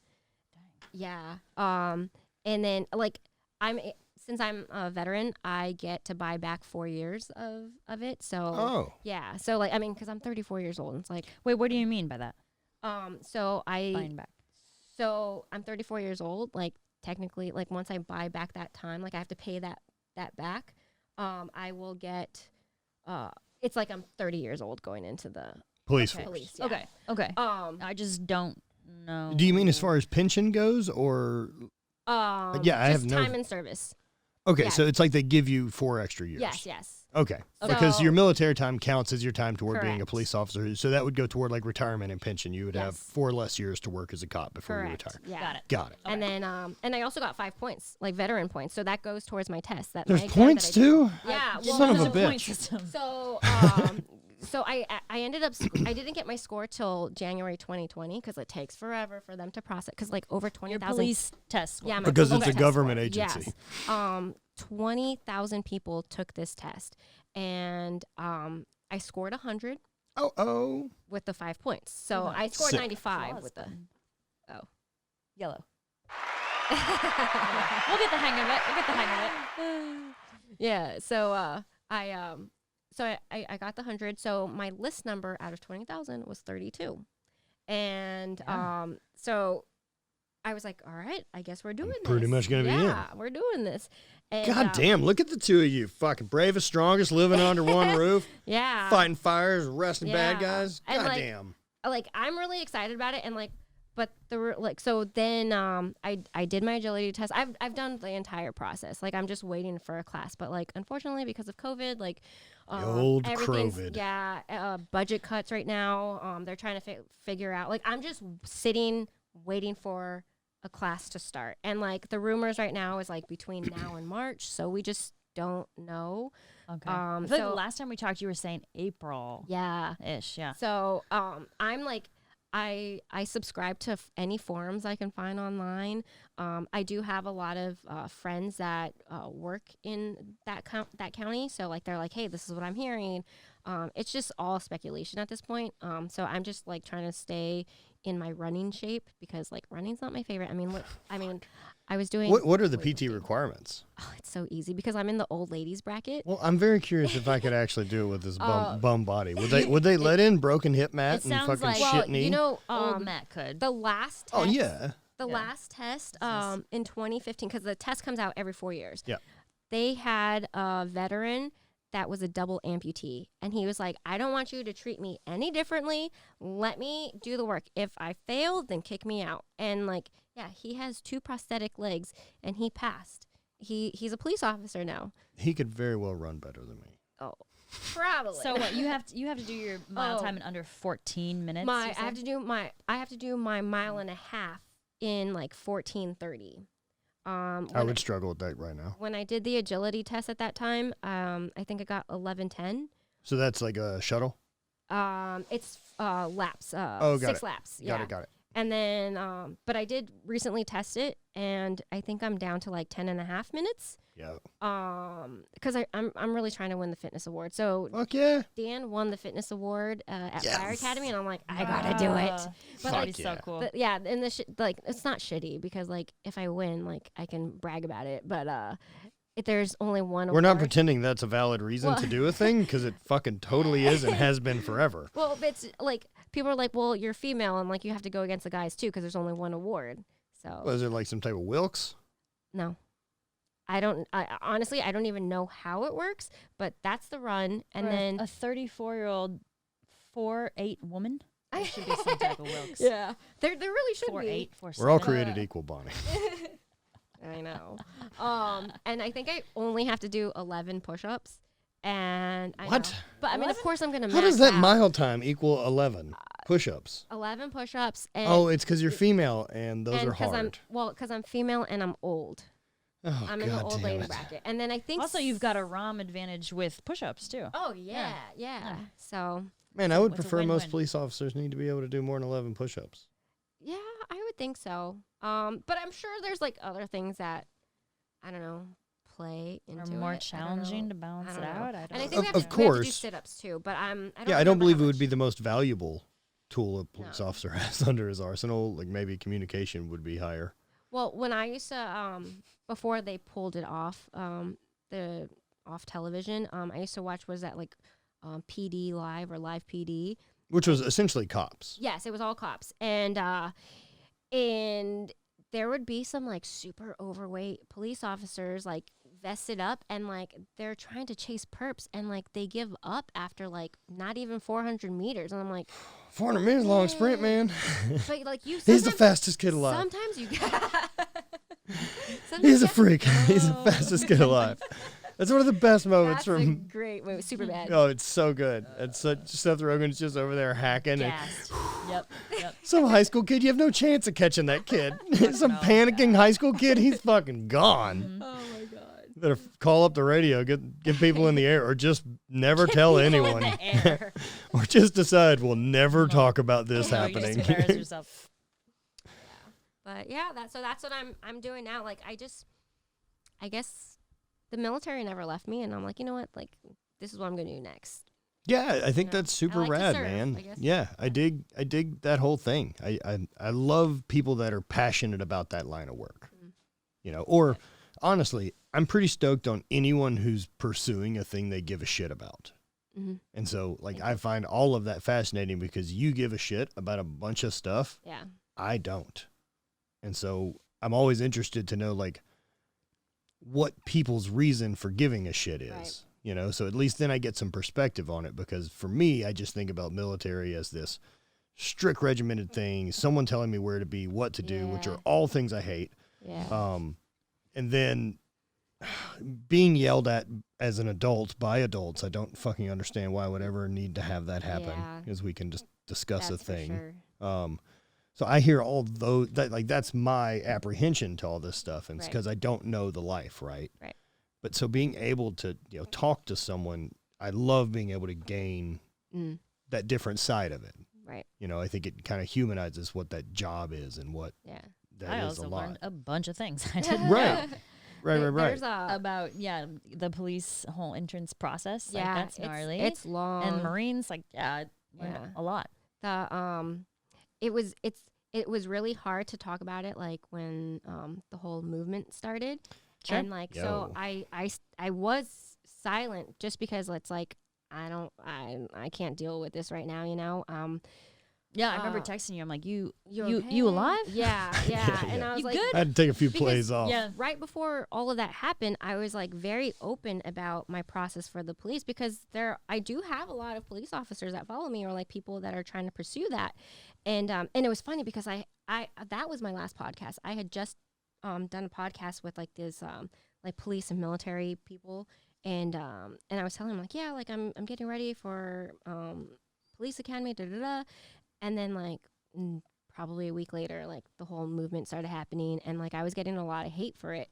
And and I do get a lot of questions like, are you sure you want to like go through this, especially like during this time? And it's like, now is a better time as any. Like they need good people. Yeah, they need good people. Like I'm Mexican. I'm a minority. Like, and I'm female. Like, let me jump in. Like, also, I want to do it. We need leaders in those positions, right? We need people that are willing to fucking be accountable and do the right thing, and the talented people find those positions. I just hope as a society that we'll decide that we value that job. Yes. Which so far we don't. If we did, we would pay it more money, and then talented people for that position would go for the job. Yes. All right, this is exactly the conversation. Right, and we would. We'd give more of a shit about making sure training's funded. We would give more of a shit about not forcing overtime. Why these guys are working 60 fucking hours a week to afford a life. Right. So, I mean, you can't expect someone to be in peak condition and responsive and not psychologically fucking in the toilet and drained from working that amount of time. Like, if we want change, we have to fucking give a shit. Yeah. And say, either this is a position that we value in our society, or admit we don't. Right. Either way, we can at least start trying to fix a thing. Yes. Yeah. And I did tell Bonnie earlier that like for my county, it went from, I mean, you should always be training no matter what. You don't just stop after like 6 months or whatever. Like you're always training on the job training. But they went from 6 months of academy to 7.5. And for those 6 extra weeks that they added to academy is for de-escalating situations. Nice. So, yeah. So, I mean, it's a good start. Yeah, it's a good start. There's a step moving forward. That's fucking great, you know? And I mean, I remember hearing like one of the big changes that happened within police work was when they switched from beat cops to people policing not their home area. And it was because the cop in the neighborhood, you build this relationship and everyone kind of feels responsible to the neighborhood because you know everyone. Yes. Right? When there's this big city and anonymity, people are more willing to fuck up. And so they started, when they switched to having cops in different areas, and I mean, it sucks, right? But the reason they had to get rid of the beat cop thing was because they could be bought, because they know the guys in the neighborhood. So I get it. Yeah, it's a tricky fucking thing, right? So yeah, I don't know. I don't know the answer to fixing everything other than collectively we've got to decide either we need to give a shit about this position and really fund it and treat it with respect and get the right people in that job. Yes. Or admit we fucking don't care. Yeah. And then that's the way things are going to go. At least then we're not lying to ourselves. Yeah. No, you're absolutely right. Thankfully, Long Island does back the blue. Fuck yeah. Yeah. But it's a whole different story in the city. Yeah.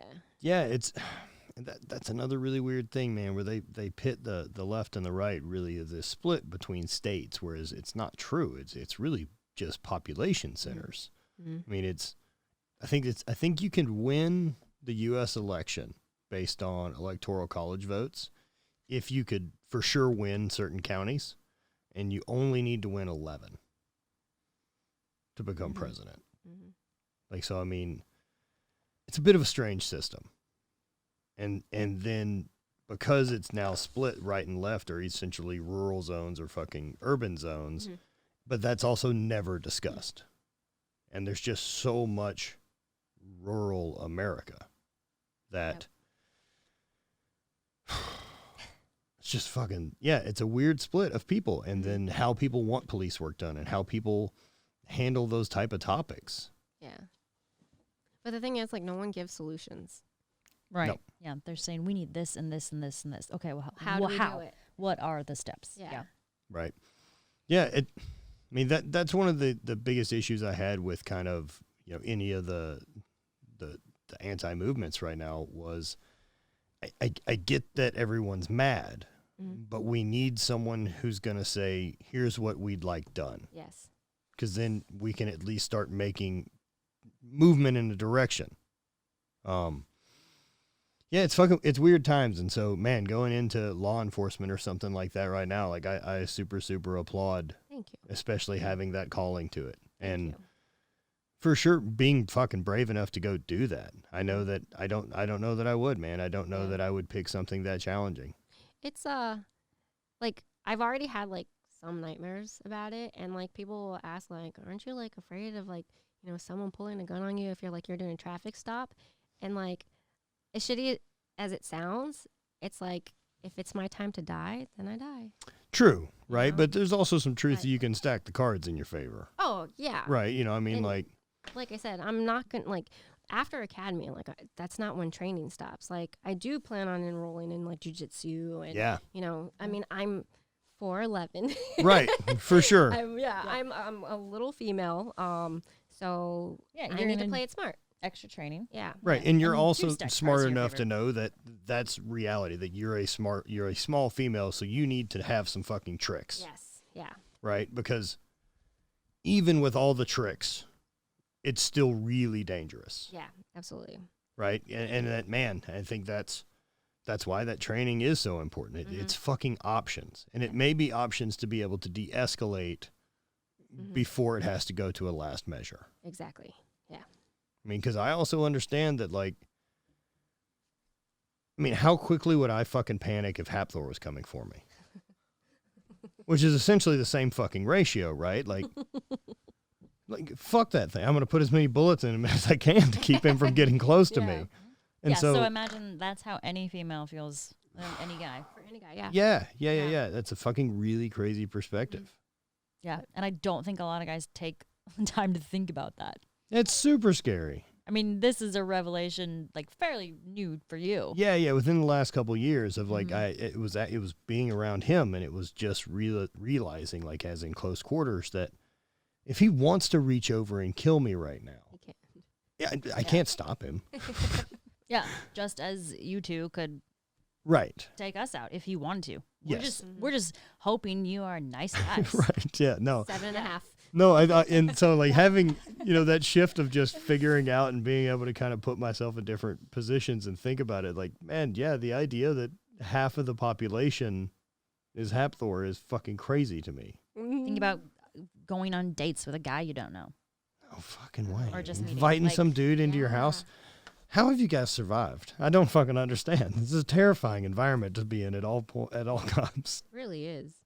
There's just these fucking giant apes that cruise around and stress you wanting to guys fuck out. us. Yeah. They want to live with us?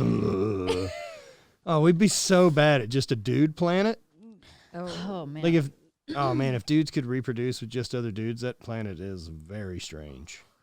Weird. Yeah. Super bummer of a planet. I don't even know. No. Our brains are nothing. No. We need motivation that is competition to meet women. That is important for our side of the species to evolve. I don't know what that planet even looks like.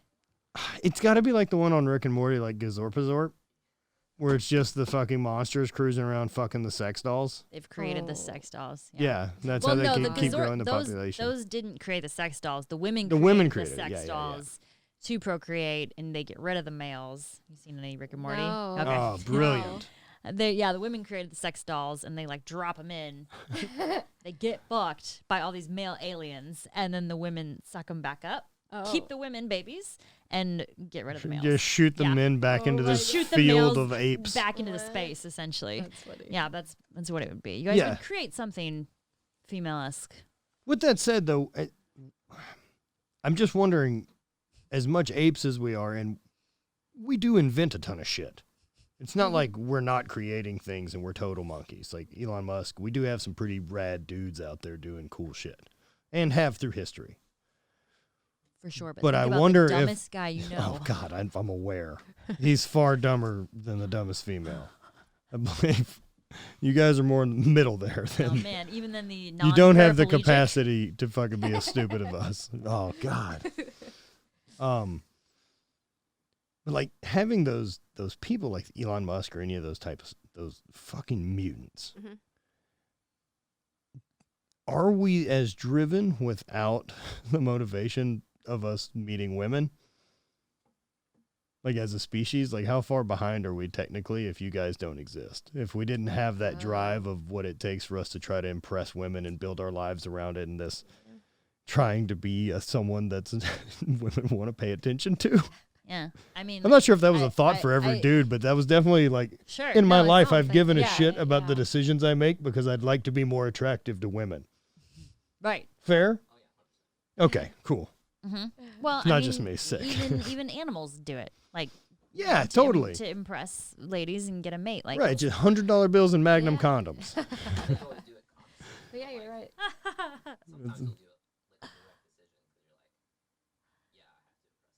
Right. Yeah, we're very driven by the fact that you guys exist. So well, you're welcome. Yes, indeed.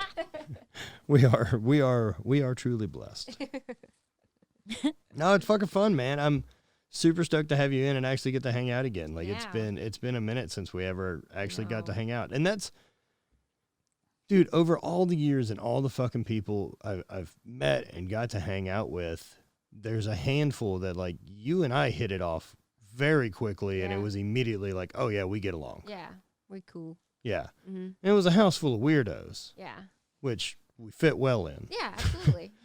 Yeah. We weren't standing out as the normal people in that house, but I mean, I definitely thought after that weekend I had hit it off with you more than I had any of the other people that I had met. Like I know, the guy Jacob that's with Brute. He's around Brooke and them. Jacob Hutch. Yeah. CrossFit guys. Is that him? Hutchinson, yeah. I think that's his name, Hutchinson. He's with the Brute guys. Yeah, he's close like with really Brooke. brolic looking. Yeah.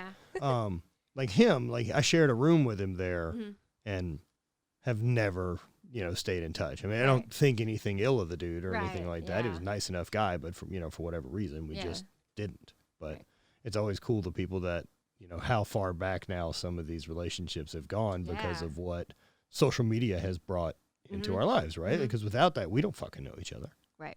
I sure shit don't have this weird fucking job. Right. Yeah. Thank you, social media. Very, very strange tool, man. Yeah, when you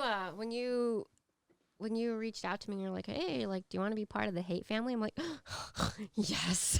Oh, no way. I did. I geeked out to Dan. Oh, man. Yeah, I was pretty pumped. I'm always so weird about it because I don't know. Like I always never think anyone thinks it's cool. Yeah. I don't know why that's true, but I do. Yep. But you know that I'm always like, I was kind of like always weird about talking about the brand or anything. Well, you're constantly surprised that it's worked out. Yes. Well, yeah, you didn't plan on it coming this far. No, it just You're started. like, maybe I should make a T-shirt. That will Phil. Yeah, you didn't Phil even recommended. Think of it. Someone said, hey, you should make a shirt. Like, Yeah, it's not like I wasn't aware that selling shirts as merch existed. But I had written some books, and that's really how I'd planned to. So I'd started even writing books because I had this extra bit of cash coming in from the Highland Games, and I'm aware that that's going to stop at some point. But I like this extra amount of cash, so how do I figure out how to take this knowledge and turn it into the Highland Games money forever? Yeah. And so that was going to write books, and then they told me make a fucking shirt, and here we are. Now all I do is make shirts. I'm better at that than writing. You just need someone to edit. Yes. You've got great ideas. You just need someone to filter. Oof. They're a jumbled up mess in there, Ricky. His brain is a real strange place. That's not a surprise to her. No, it's not. I suppose not. It's gotten weirder though. That's not a bad thing. No, it's been fun getting fucking weird. So, well, man, I'm stoked that we got to do this. Yes, this is first feels like official show and definitely like full dress rehearsal. Nice. So, all right, we'll take it in. Where can people find you? So everything is Riki Tyminski with an I. My Instagram, Twitter, even though I'm not on Twitter really. Mostly on Instagram. Or if you want nutrition, you can find me on bonshro.com. There you go. Yeah, a little plug there. You got a code you want to give them? Oh, for hate? Oh, yeah, if you want. You can use code Riki, R-I-K-I. Hey, yo. At Hate Brand Goods. That's how it's spelled, I've been told. Oh, no, the jacket. I did. I sent her a jacket with her name It's on all it, good. spelled incorrectly. Oh, it's a weird forgot flex. about that. It is a weird flex. I barely know your You're on name. the That's team, that's right. Yeah. Next year I'll know who are you again? Oh, It's no. all good. Oh fuck. Forgot about the jacket. Well, what an asshole. No, but the thing is, like, it's not your fault because my real name, my full name is Ricklin, which is spelled R-I-C-K-L-Y-N-N. All right. Okay. Yeah. And then Riki, I don't know why my mom spelled it R-I-K-I, but that's what it is. Shorter. Rick Save Lynn. time. Rick Lynn, not Ricky Lynn. It's No, it's Ricklin. Rick Yeah. Lynn. Okay, Rick and that's with a C. Okay, Yeah. so not the It's worst not- mess up. What about Rickland? Like Land, like Rickland. Rickland? Rickland. Rickland. Ricklandia. Rickland. I don't want to hang out at Rickland. Yeah. I mean, it's just full of Rick. I picture fucking It can't be Corvette that bad. drivers. Fucking dudes that drive Corvettes for sure. Like in that weird straight-legged jort and then some white New Balance. Oh. And like the mid-calf socks, just fucking dadding it up to the max. Oh, gosh. No, I'm good. That's a Rickland. It's a whole planet of those dudes. Planet of Ricks. Yeah. Not like a Rick and Morty. He's too cool. Not like the Smartest man in the Jesus, universe. where are they? What's that called? All the Ricks. Oh, the Citadel. Citadel. Thank you. Yeah, the Citadel of Ricks. Yeah, we got to turn Ricky on to You'll be Rick into and Morty, it. for sure. Okay. You'll be into it. All right. So that's it. Thank you guys for listening, and we'll see you next week. Bye. Yay. Bye.